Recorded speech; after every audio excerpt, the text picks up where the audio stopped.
என் பெயர் சூபாலமீரா. நான் 8ஆம் வகுப்பு படித்து வருகிறேன்.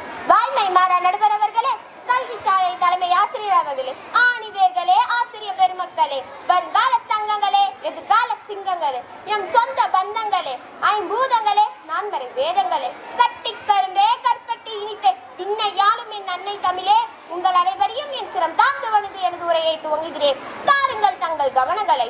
விருதுநகரின் வீரனே, வியக்க வைத்த விந்தையே, பல ஆயிரம் பள்ளிகளை திறந்து படிக்க வைத்த தெய்வமே, கரைவேட்டி கட்டிய போதும் கரைப்படியாத கைகள் உடையவரே, உலகம் போற்றும் முத்தமரே, இவ்வுலகில் அழிவில்லா செல்வம் என்றால் அது கல்வி மட்டும்தான். அத்தகைய கல்வியை இலவசமாக கொடுத்த கர்ம வீரர் காமராஜரை பற்றி நான் இங்கு பேச வந்துள்ளேன். தென் தமிழ்நாட்டின் விருதுநகர் மாவட்டத்தில் தந்தை குமாரசாமி மற்றும் தாயார் சிவகாமி அம்மையாருக்கு 1903ஆம் ஆண்டு ஜூலை 15ஆம் தேதி மகனாக பிறந்தார்.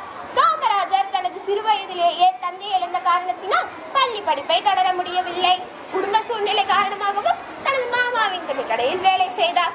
அப்பொழுதுதான் செய்தித்தாள்களையும் பல தலைவர்களின் சொற்பொழிவும் கேட்டு நாட்டுப்பற்றையும் அரசியல் அறிவையும் வளர்த்துக் கொண்டார். இதுவே அவரை விடுதலை போரில் கலந்து கொள்ள தூண்டினார். வடமாநில மக்களால் கருப்பு காந்தி என்று அழைக்கப்படும் ஒரே தமிழ் தலைவர் காமராசரே ஆவார். விடுதலை போராட்ட வீரர் திரு சத்தியமூர்த்தி அவர்களின் வாரிசாக விளங்கியவர் காமராசரே. ஒத்துழையாமை இயக்கம், சட்ட மறுப்பு இயக்கம், அந்நிய துணிப்பு ஆகிய போராட்டங்களிலும் கலந்து கொண்டார். கற்கை நன்றே, கற்கை நன்றே, பிச்சை புதினும் கற்கை நன்றே என்று அவையார் கூறினார். பிச்சை எடுத்தாவது உங்களை கல்வி பயில வைப்பேன் என்று காமராசர் கூறினார். அதற்கு சான்று காமராசர் அவர்கள் முதலமைச்சர் ஆனதுடன் அனைத்து உயர்நிலை பள்ளி வரையிலும் இலவச கல்வியை வழங்கினார்.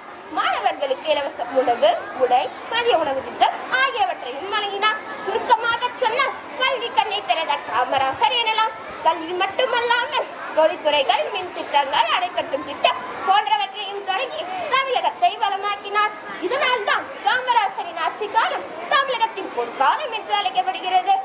உயிரெழுத்தில் தொடங்கி மெய்யெழுத்தை கலந்து உயிர்மெய் எழுத்துக்களாய் வார்த்தைகளை தொடுத்து செந்தேனாய் இனிக்கும் செந்தமிழில் எனது உரையை முடித்த மகிழ்ச்சியுடன் விடைபெறுகிறேன். நன்றி, வணக்கம்.